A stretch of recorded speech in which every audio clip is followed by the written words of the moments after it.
It was Wesley Sinton who really wrestled with Elnora's problem while he drove about his business. He was not forced to ask himself what it meant, he knew. The old Corson gang was still holding together. Elder members who had escaped the law had been joined by a younger brother of Jack's, and they met in the thickest of the few remaining fast places of the swamp to drink, gamble, and loaf. Then suddenly, there would be a robbery in some country house where a farmer that day had sold his wheat or corn and not paid a visit to the bank, or in some neighboring village. The home of Mrs. Comstock and Elnora adjoined the swamp. Sinton's land lay next, and not another residence or man easy to reach in case of trouble. Whoever wrote that note had some human kindness in his breast. But the fact stood revealed that he feared his strength if Elnora were delivered into his hands. Where had he been the previous night when he heard that prayer? Was that the first time he had been in such proximity? Sinton drove fast, for he wished to reach the swamp before Elnora and the bird woman would go there. At almost 4 he came to the kaise, and dropping on his knees studied the ground, every sense alert. He found 2 or 3 little heel prints. Those were made by Elnora or the bird woman. What Sinton wanted to learn was whether all the remainder were the footprints of one man.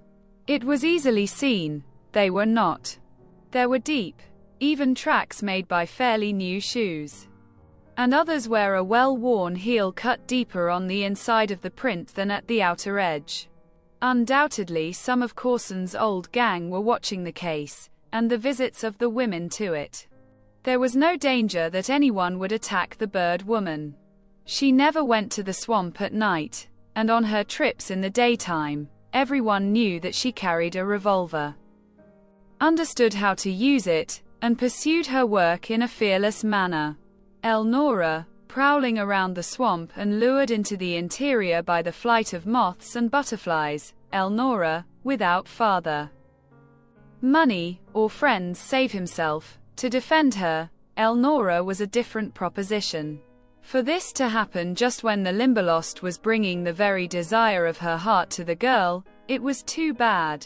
Sinton was afraid for her, yet he did not want to add the burden of fear to Catherine Comstock's trouble, or to disturb the joy of Elnora in her work. He stopped at the cabin and slowly went up the walk. Mrs. Comstock was sitting on the front steps with some sewing. The work seemed to Sinton as if she might be engaged in putting a tuck in a petticoat.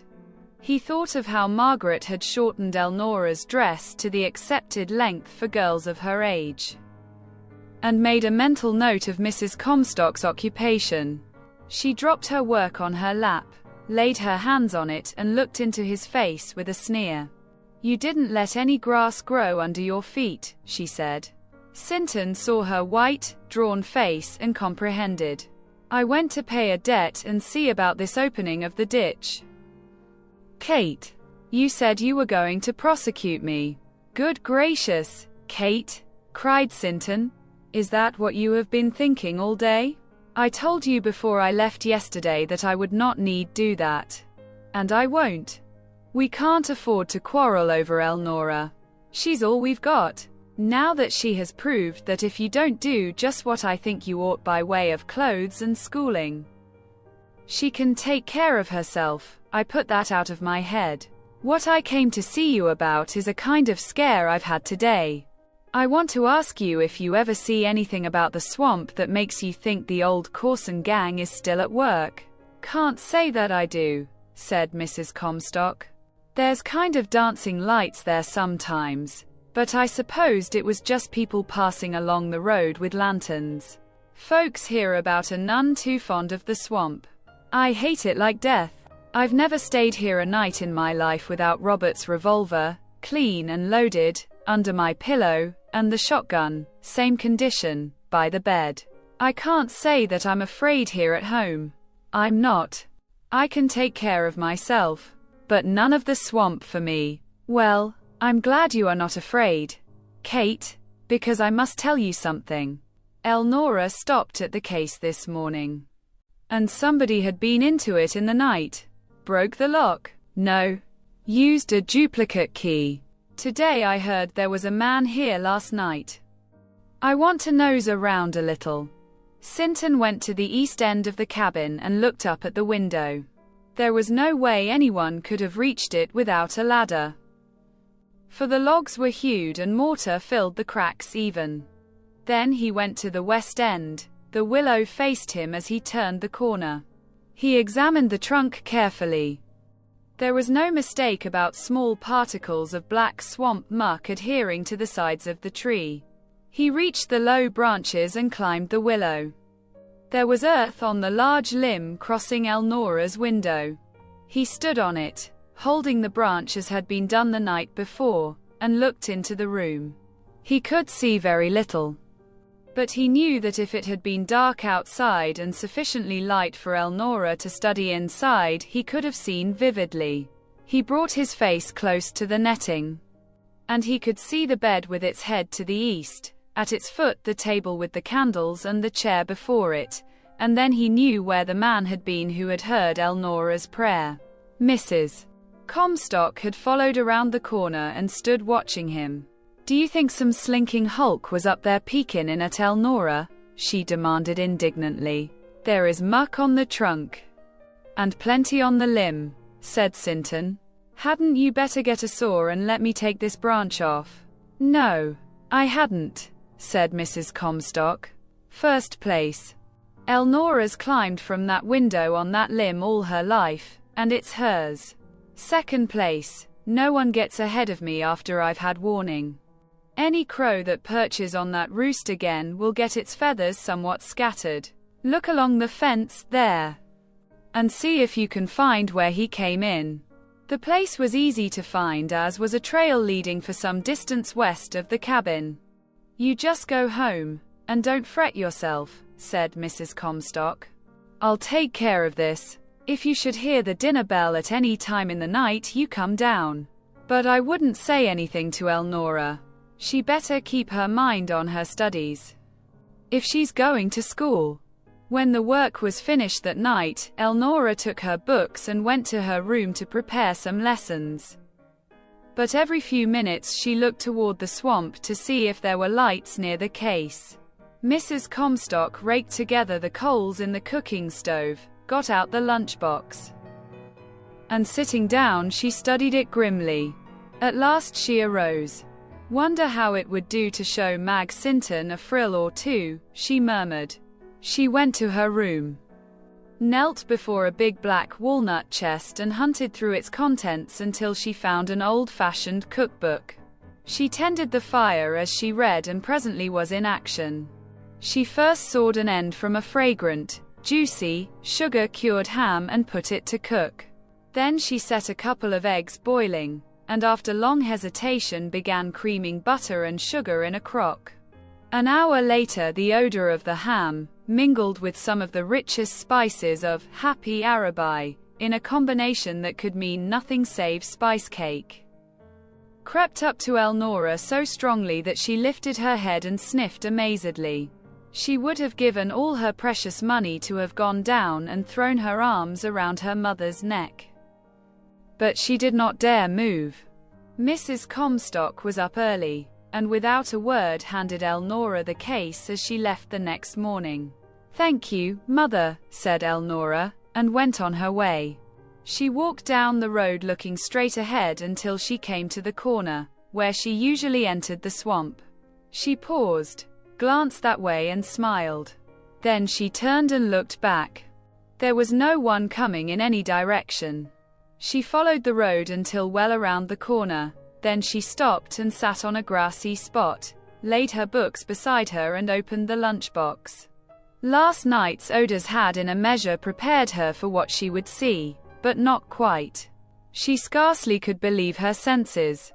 Half the bread compartment was filled with dainty sandwiches of bread and butter sprinkled with the yolk of egg, and the remainder with 3 large slices of the most fragrant spice cake imaginable. The meat dish contained shaved cold ham, of which she knew the quality, the salad was tomatoes and celery, and the cup held preserved pear, clear as amber. There was milk in the bottle. 2 tissue-wrapped cucumber pickles in the folding drinking cup, and a fresh napkin in the ring. No lunch was ever daintier or more palatable, of that Elnora was perfectly sure. And her mother had prepared it for her. "She does love me," cried the happy girl. "Sure as you're born she loves me. Only she hasn't found it out yet." She touched the papers daintily and smiled at the box as if it were a living thing. As she began closing it, a breath of air swept by, lifting the covering of the cake. It was like an invitation, and breakfast was several hours away. Elnora picked up a piece and ate it. That cake tasted even better than it looked. Then she tried a sandwich. How did her mother come to think of making them that way? They never had any at home. She slipped out the fork, sampled the salad, and 1/4 of pear.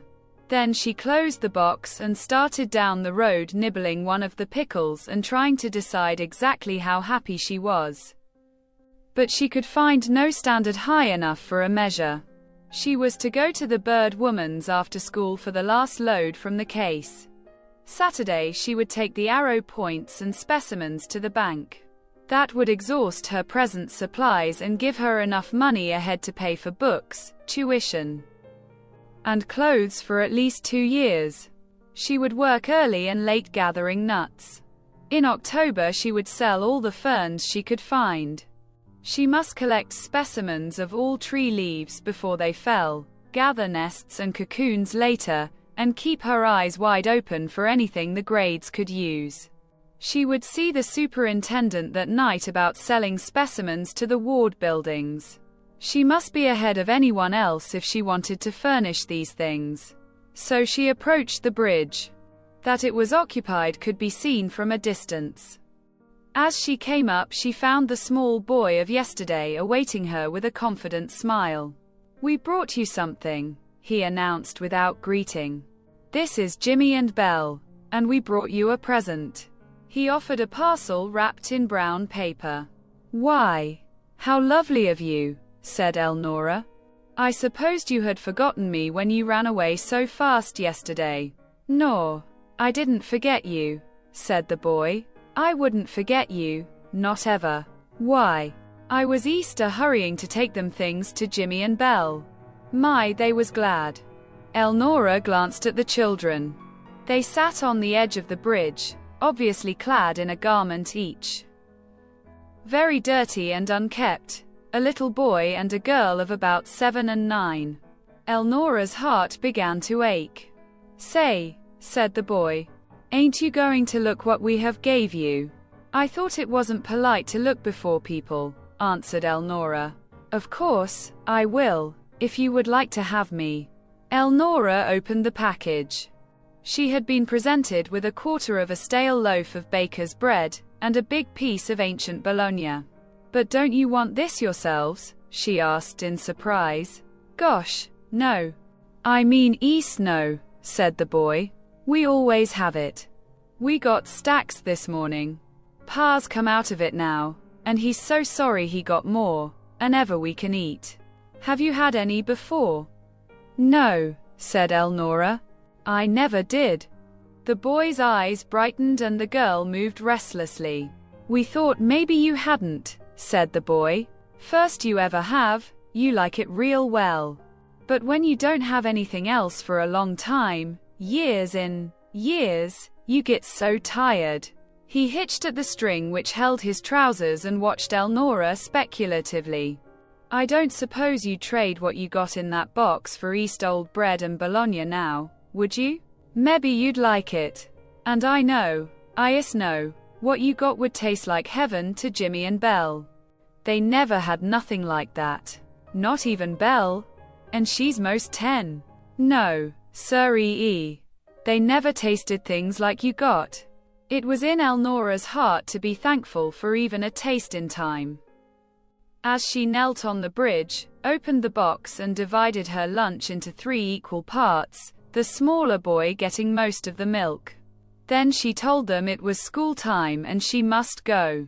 "Why don't you put your bread and bologna in the nice box?" asked the boy. "Of course," said Elnora. "I didn't think. When the box was arranged to the children's satisfaction, all of them accompanied Elnora to the corner where she turned toward the high school. "Billy," said Elnora, "I would like you much better if you were cleaner. Surely, you have water. Can't you children get some soap and wash yourselves? Gentlemen are never dirty. You want to be a gentleman, don't you? Is being clean all you have to do to be a gentleman?" "No," said Elnora. "You must not say bad words. And you must be kind and polite to your sister." "Must Belle be kind and polite to me, else she ain't a lady?" "Yes. Then Belle's no lady," said Billy succinctly.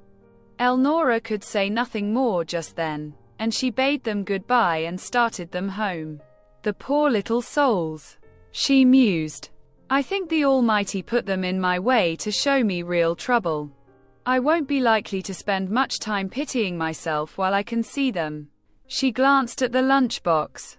"What on earth do I carry this for? I never had anything that was so strictly ornamental. One sure thing. I can't take this stuff to the high school.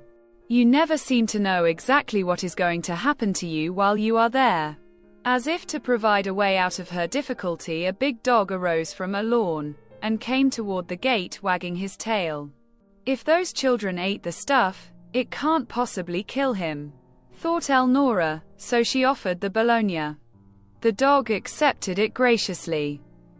And being a beast of pedigree, he trotted around to a side porch and laid the bologna before his mistress. The woman snatched it, screaming, "Come, quick. Someone is trying to poison Pedro." Her daughter came running from the house. "Go see who is on the street. Hurry," cried the excited mother. Ellen Brownlee ran and looked. Elnora was half a block away, and no one nearer. Ellen called loudly, and Elnora stopped. Ellen came running toward her. "Did you see anyone give our dog something?" she cried as she approached. Elnora saw no escape. "I gave it a piece of bologna myself," she said. "It was fit to eat. It wouldn't hurt the dog." Ellen stood and looked at her. "Of course. I didn't know it was your dog," explained Elnora. "I had something I wanted to throw to some dog, and that one looked big enough to manage it." Ellen had arrived at her conclusions. "Pass over that lunchbox," she demanded. "I will not," said Elnora. "Then I will have you arrested for trying to poison our dog," laughed the girl as she took the box. One chunk of stale bread, 1/2 mile of antique bologna contributed for dog feed, the remains of cake, salad and preserves in an otherwise empty lunchbox. One ham sandwich yesterday. "I think it's lovely you have the box. Who ate your lunch today?" "Same," confessed Elnora, "but there were 3 of them this time." "Wait until I run back and tell Mother about the dog, and get my books." Elnora waited. That morning she walked down the hall and into the auditorium beside one of the very nicest girls in Onabasha, and it was the 4th day. But the surprise came at noon when Ellen insisted upon Elnora lunching at the Brownlee home, and convulsed her parents and family, and overwhelmed Elnora with a greatly magnified but moderately accurate history of her lunchbox. "Gee, but it's a box, Daddy," cried the laughing girl.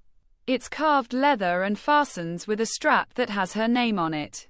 Inside are trays for things all complete, and it bears evidence of having enclosed delicious food, but Elnora never gets any. She's carried it 2 days now. And both times it has been empty before she reached school. Isn't that killing?" "It is, Ellen, in more ways than one. No girl is going to eat breakfast at 6 o'clock, walk 3 miles, and do good work without her lunch. You can't tell me anything about that box. I sold it last Monday night to Wesley Sinton, one of my good country customers. He told me it was a present for a girl who was worthy of it, and I see he was right." "He's so good to me," said Elnora. "Sometimes I look at him and wonder if a neighbor can be so kind to one. What a real father would be like. I envy a girl with a father unspeakably." You have cause, said Ellen brownly. A father is the very dearest person in the whole round world, except a mother, who is just a dear.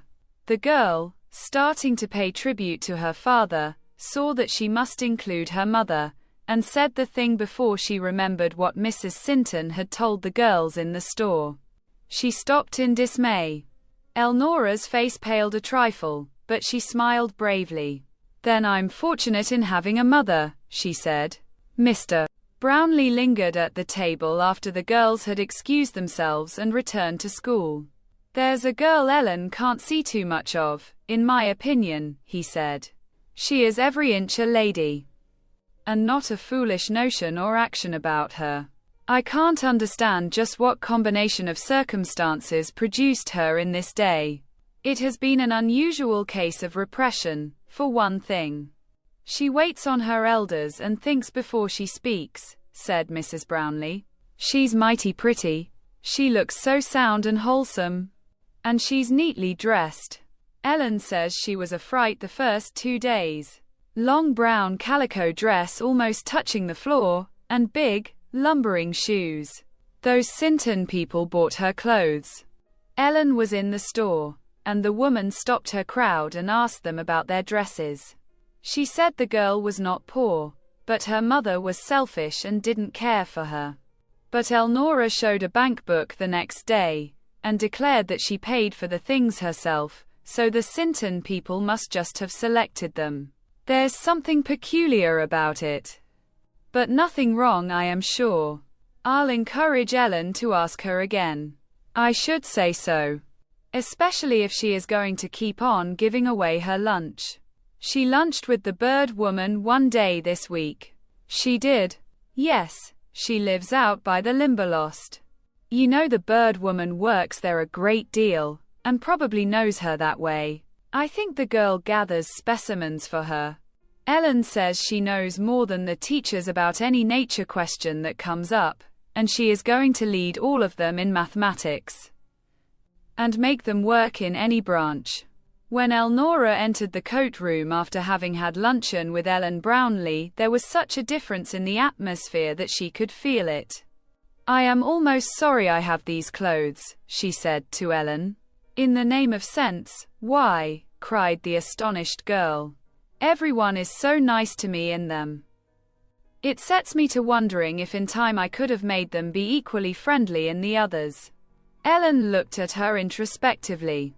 I believe you could, she announced at last. But it would have taken time and heartache, and your mind would have been less free to work on your studies. No one is happy without friends.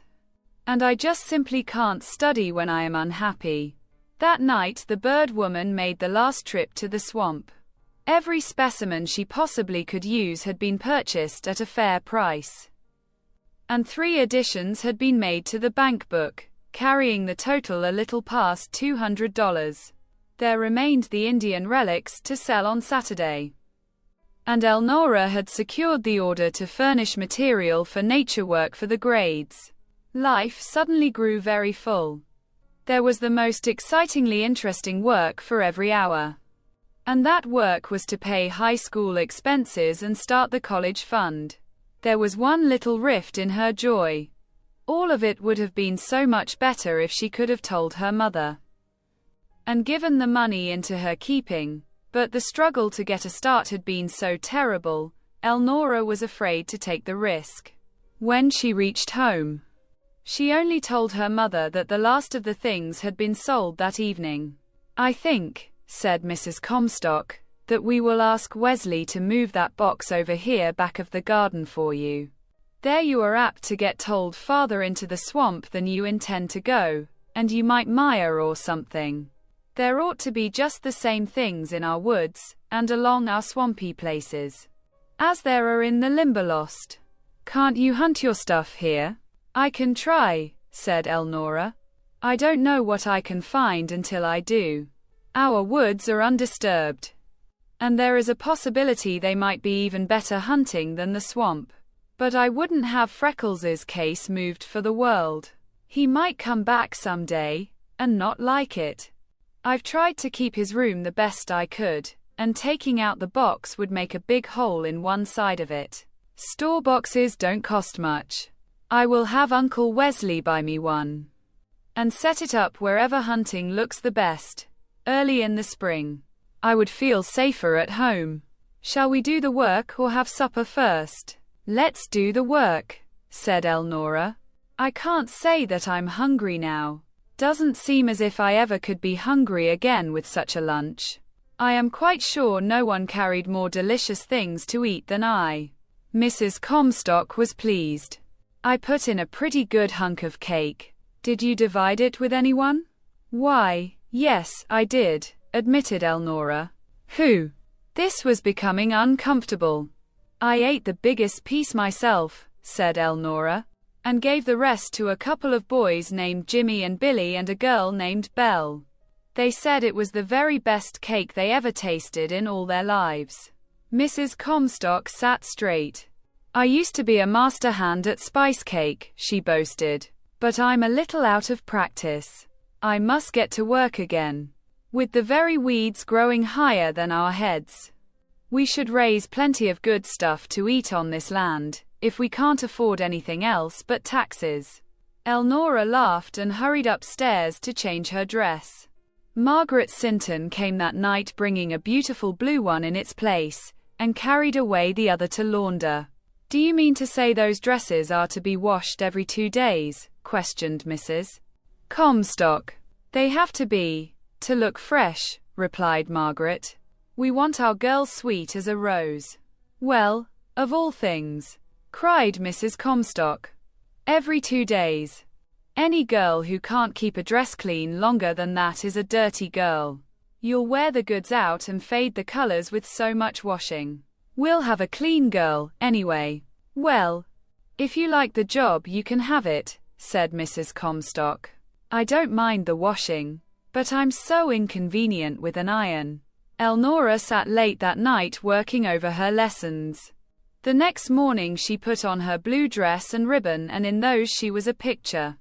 Mrs. Comstock caught her breath with a queer stirring around her heart, and looked twice to be sure of what she saw. As Elnora gathered her books, her mother silently gave her the lunchbox. Feels heavy, said Elnora gaily. And smelly? Like as not I'll be called upon to divide again. Then you divide, said Mrs. Comstock. Eating is the one thing we don't have to economize on, Elnora. Spite of all I can do, food goes to waste in this soil every day. If you can give some of those city children a taste of the real thing, why? Don't be selfish.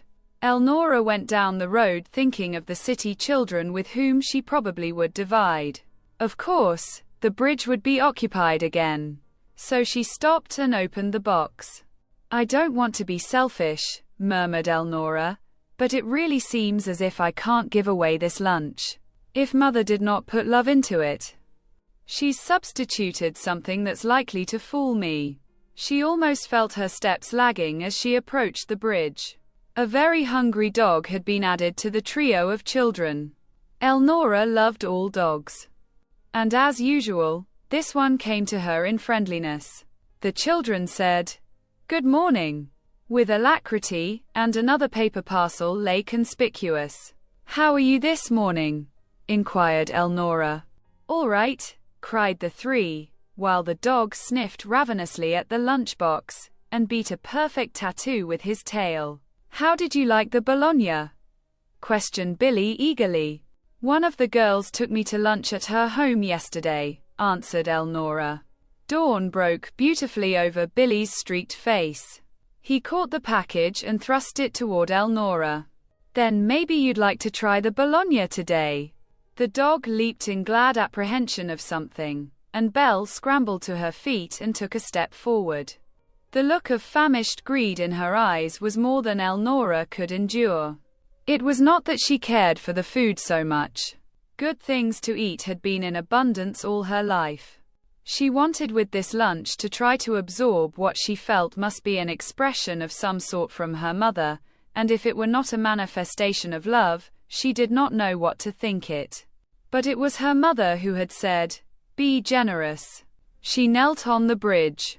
Keep back the dog, she warned the elder boy. She opened the box and divided the milk between Billy and the girl. She gave each a piece of cake, leaving one and a sandwich.